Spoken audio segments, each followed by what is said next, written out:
Are you 15 to 25 and looking for significance? Feeling stuck or stifled? We are here to rattle your cage. Find the wisdom you need from experienced innovators and get ready to break the mold.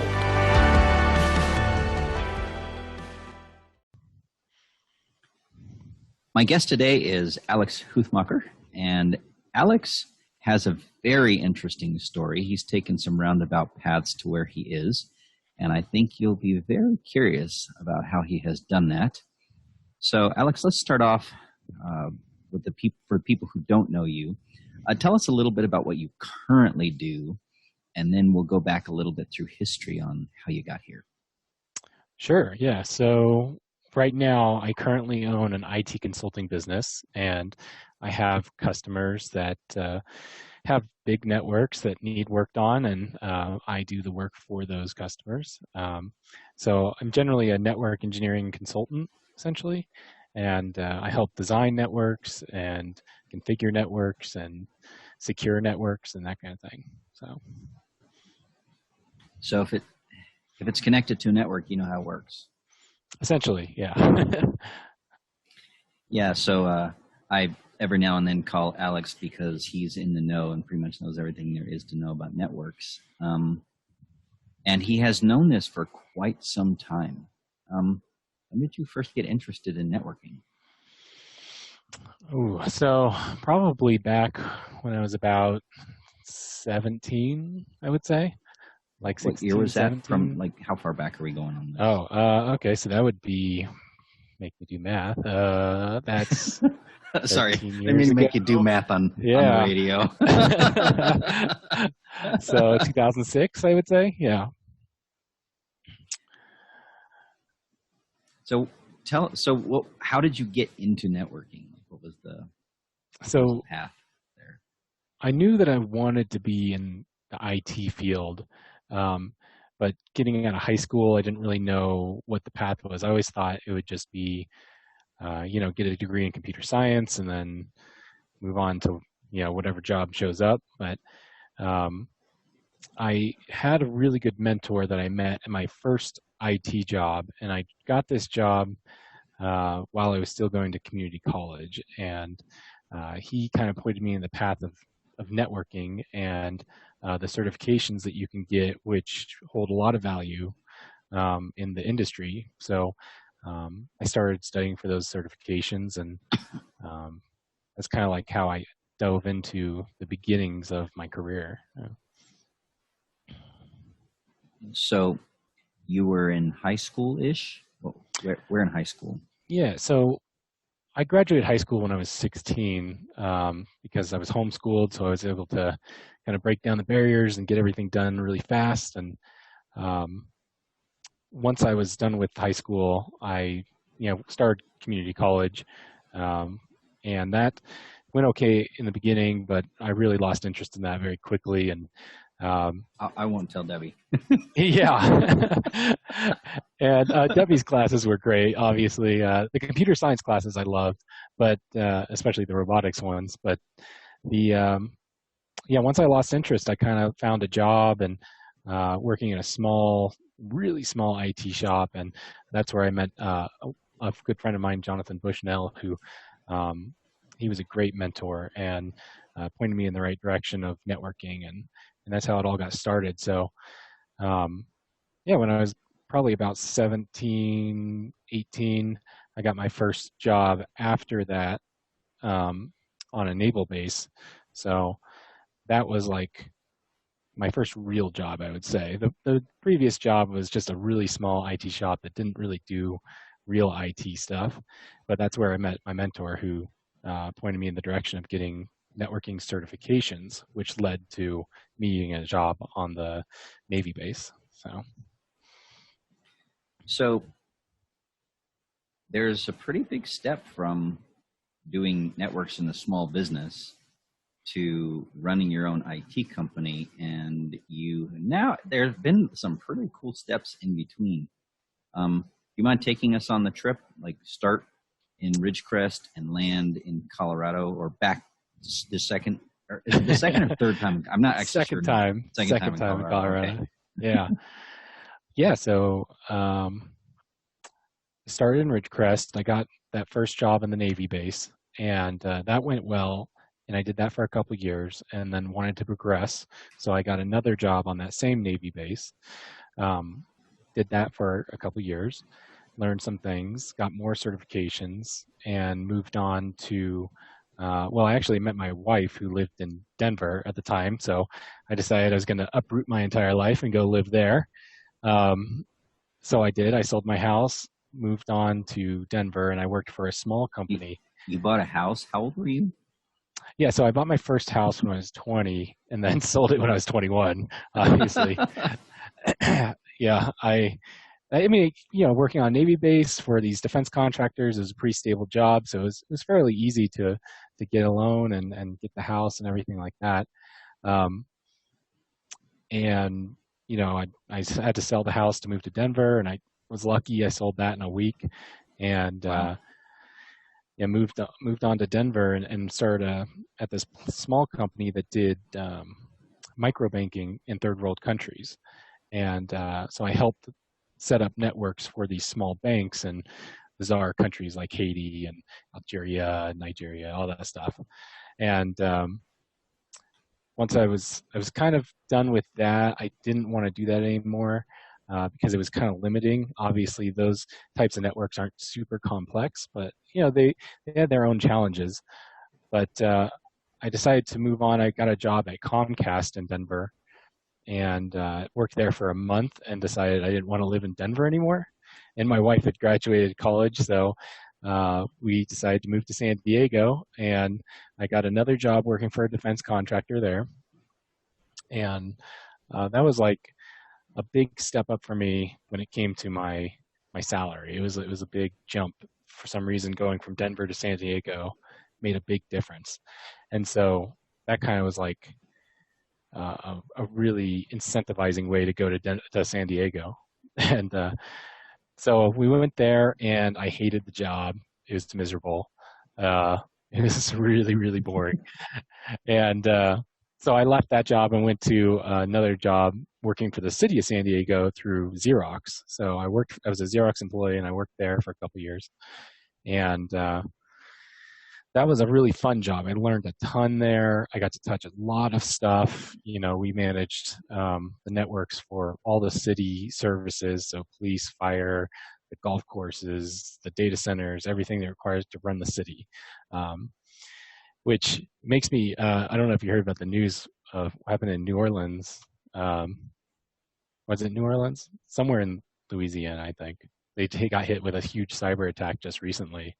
And that, like, working for the city in San Diego made me cringe when I heard how bad it was. And Wow. so, but yeah, then I left there. I got a job in Northern California, working for the government again.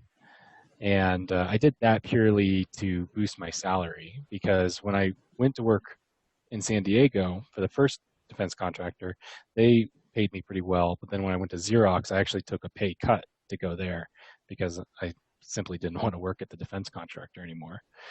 So when I got the job in Northern California, that was another pretty large pay raise for me.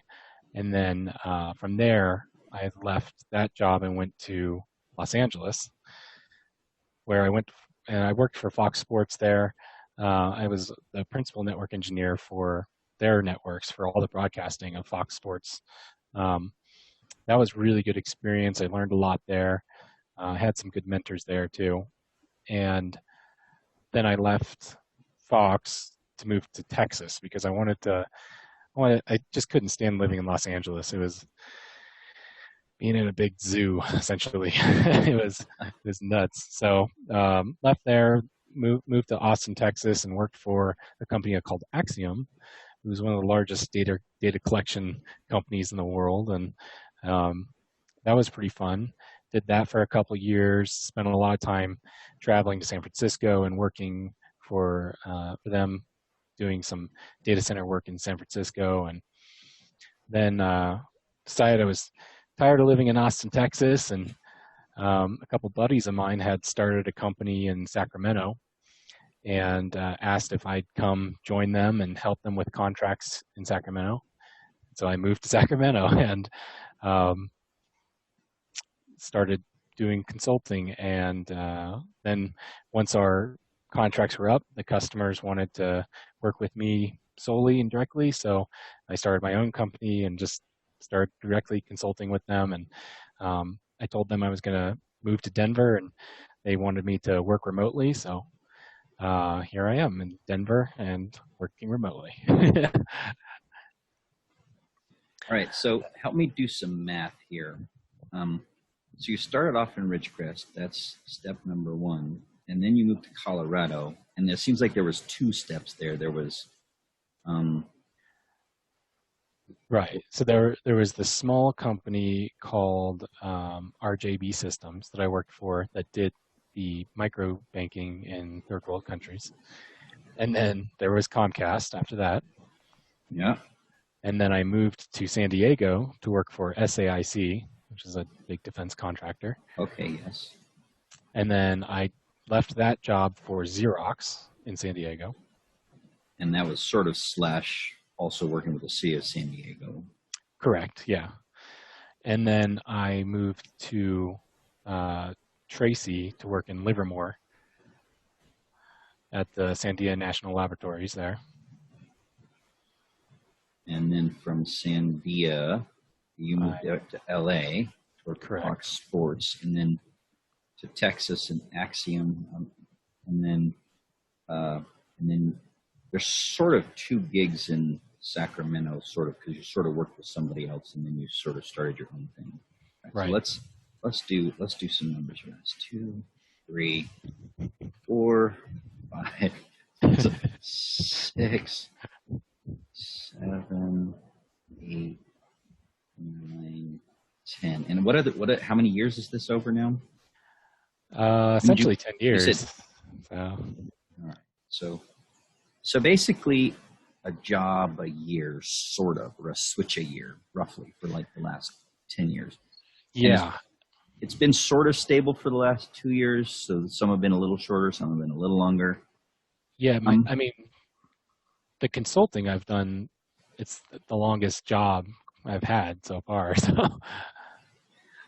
So what is we're talking to teenagers here, and they're listening to this, they're asking, could I do this?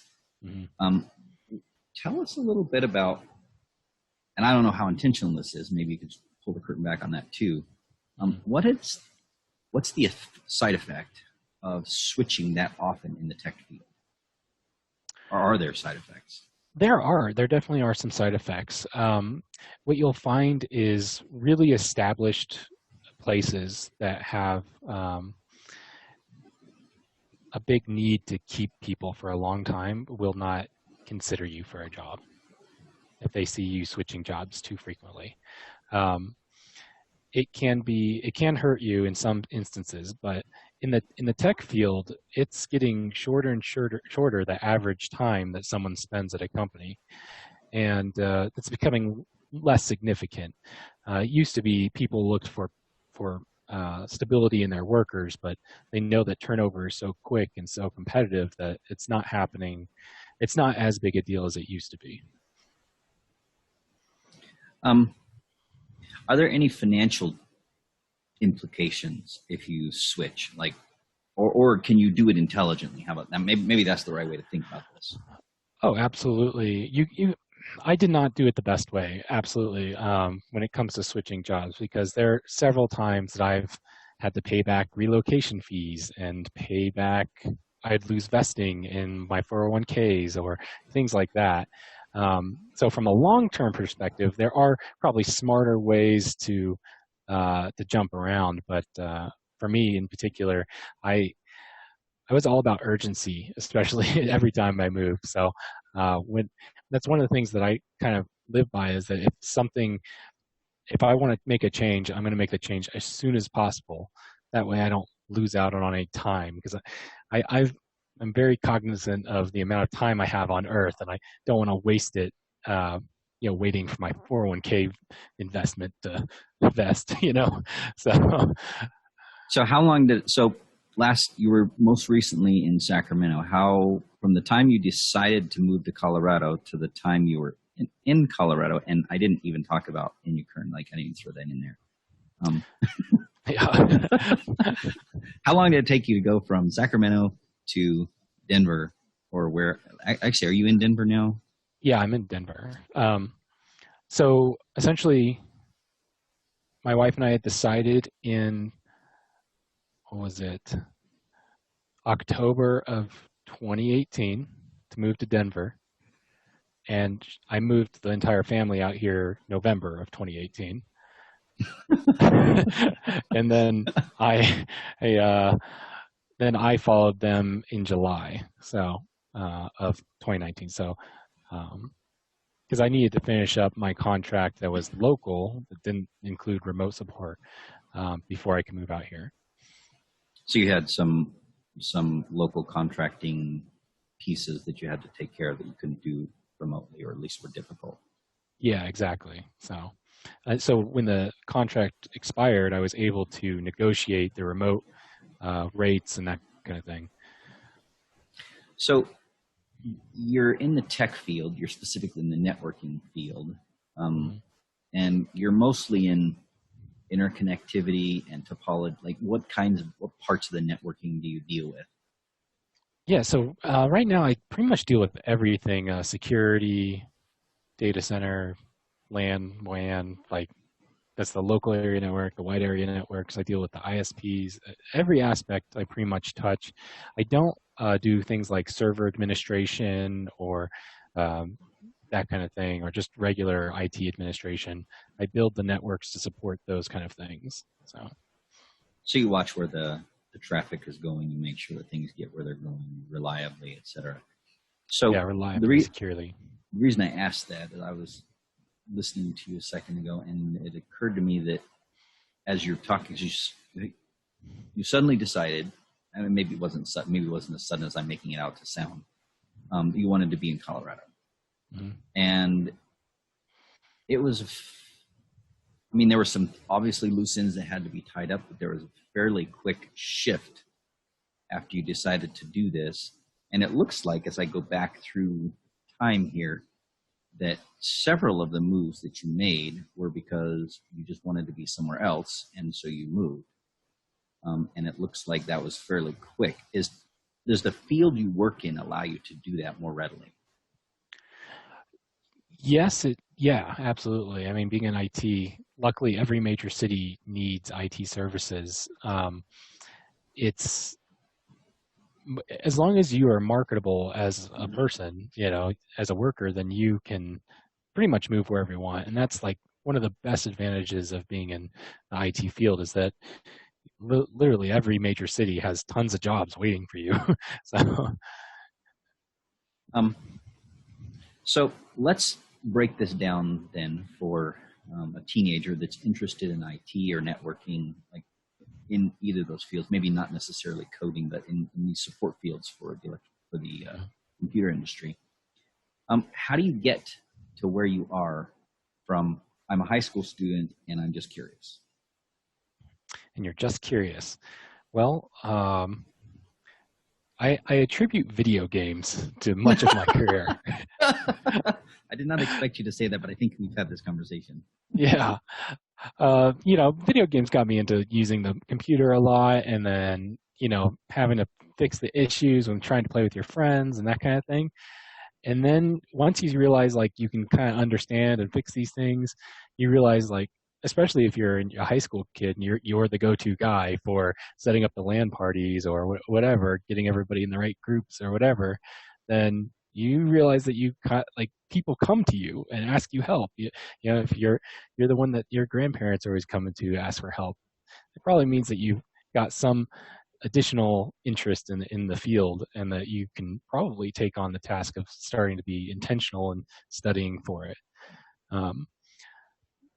If you were just interested and you wanted to dabble in it, one of the greatest things about this field is that there's so much open source stuff that you can set up your own servers, you can set up your own websites, you can start really small, you can build little networks at home and just use your regular router at home and mess with the settings and figure out what they do. Like even on a home router, you can do, some interesting networking things um, that could kind of get you into figuring out what's going on.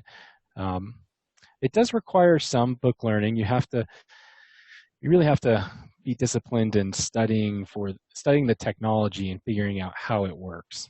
And when you figure out how it works, that's when you really can sell that knowledge, essentially.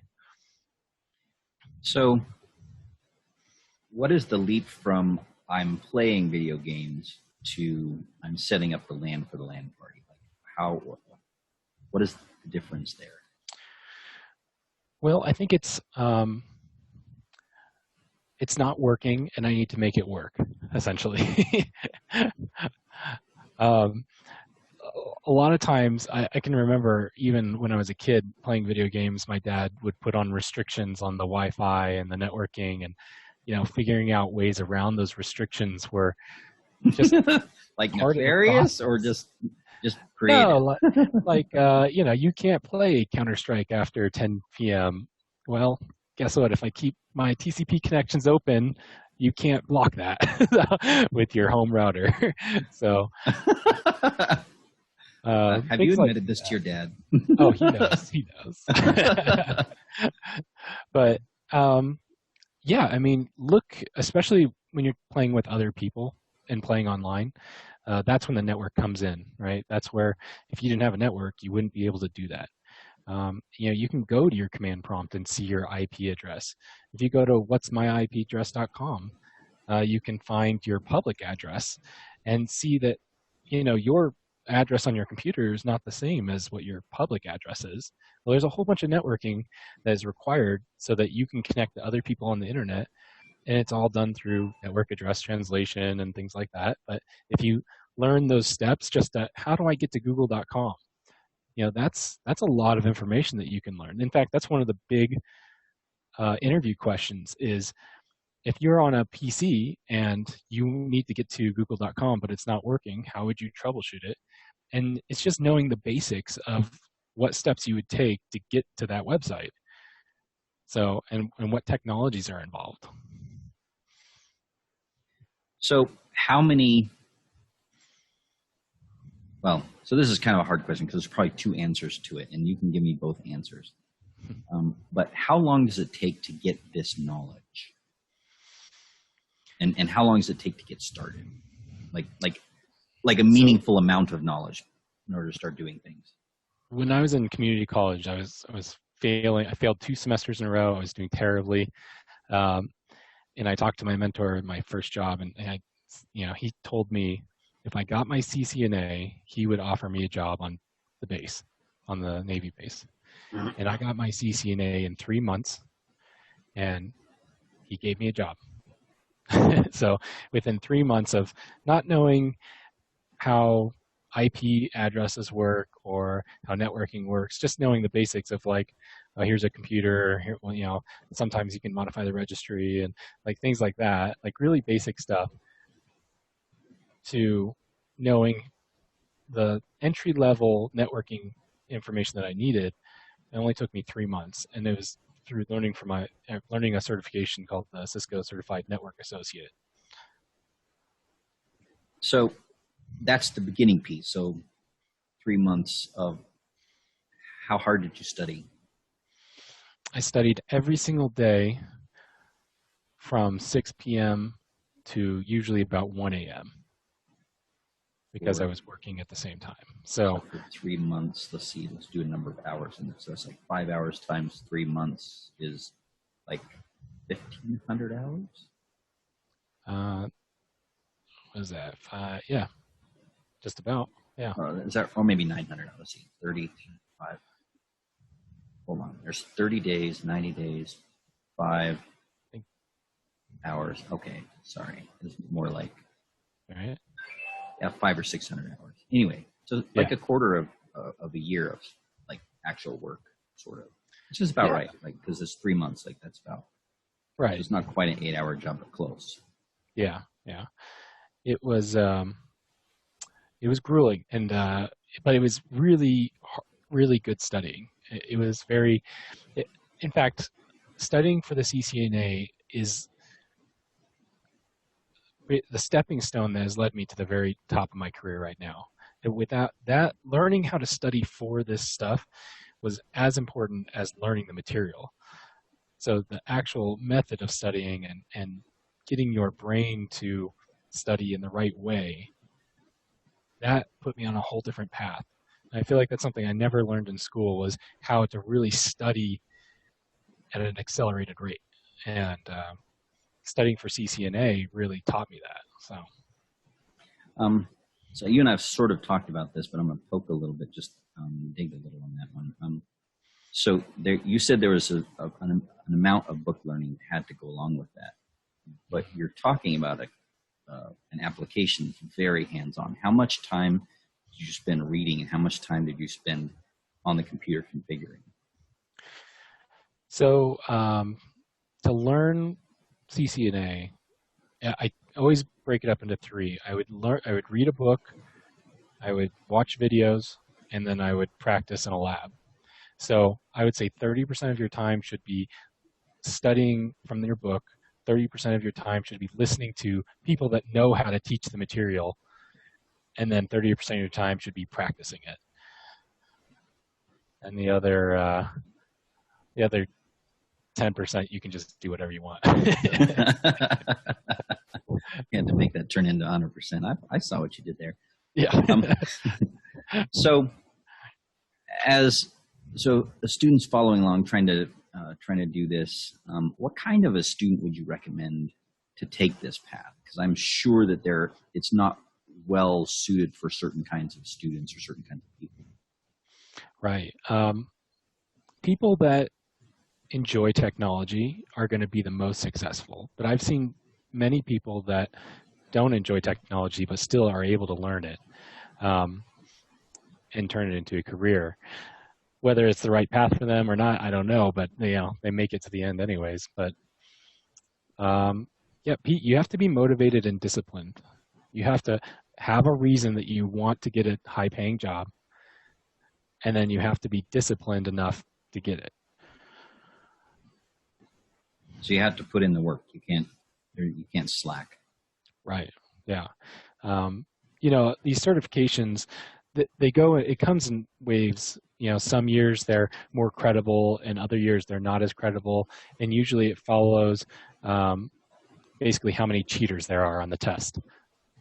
And the people that cheat, although they devalue the certification, when they go to their first interview, they're not going to get the job, because they ask tough questions in interviews, make you solve real problems in interviews. And if you don't know what you're talking about, they will see it immediately and you will not get the job. So even just the process of getting the certification, even if they don't respect the certification, learning the material is going to be what really gets you through. So you're saying you actually have to know something. There's a real skill set that has to be developed. Exactly, yeah. Because there is a difference between that. That's why you can't just read the book and watch the videos, because if you even just learn the material but don't know how to apply it to real life, then you'll never be able to be useful in a real life scenario. So, and you'll get real life questions in interviews. But it sounds like you can get started fairly inexpensively, time-wise, like 3 months. If you stretched it out and you didn't work quite as hard, you could do it maybe 6 months. But in less than a year, you could get this knowledge as a high schooler or early 20-something, take these certifications. And once you have a certification, are you marketable? Like, will people hire you if you have a CCNA? Absolutely. If you have your CCNA, you'll definitely be marketable. And you can expect a higher than minimum wage starting salary, that's for sure. And what's amazing about the CCNA is, looking back on it, I think I maybe spent $50 in materials to get my CCNA. It was probably like $30 for the books and then $20 for videos, I think. So you've already answered one of the other questions I typically ask, which is, how do students prepare for this? Because it sounds like you your formula is read 30%, find a mentor, whether that be physical or online in a video, 30%, and then actually do things 30%. And that brings up the knowledge at a reasonable amount of time. And it sounds like 3 to 6 months will do it to get started.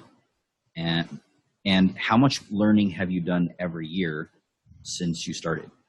How much more time do you put in every year to stay current and keep advancing? Well, as your career progresses, and you have to know more. So I've definitely studied probably exponentially more every year. And part of it is because you get to a point in your career where, your job is actually like 80% studying and then 20% doing. Because when you're designing large networks or even medium-sized networks, no one expects you to have all the knowledge all the time. So you have to learn the part of being in the middle part of your career is that you have this ability to learn quickly and apply that knowledge in a meaningful way. So, you spend a lot of your time studying just as part of your job. So even now, a lot of my job is building simulated networks. And then I test things, and then I can go to the customer and say, here's what'll work. So I just think your story is so much fun. And we didn't even talk about like cars and houses. Has it been reasonably financially rewarding? Like, has it paid you reasonably well? Oh, absolutely. Yeah, I think I've done better than pretty much everyone, all my peers for sure. Part of that is just staying motivated and constantly progressing and not giving up. And not a lot of people, they want to just stay in a job and they'll accept their 3% raise. But I've never been that mentality. I've always gone for bigger and better things. That's been a big motivator for switching jobs, is for more money, more responsibility.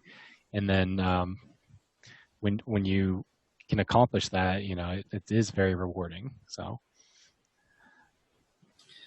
All right, you sort of touched on this earlier, but is there anything in this pathway that you've mentioned that you've taken that if you had to set up a pathway for a student or someone, would you recommend them to do certain things slightly differently than what you actually did? Yeah, I mean, the most important thing is knowing yourself, knowing what you're capable of, knowing how you study.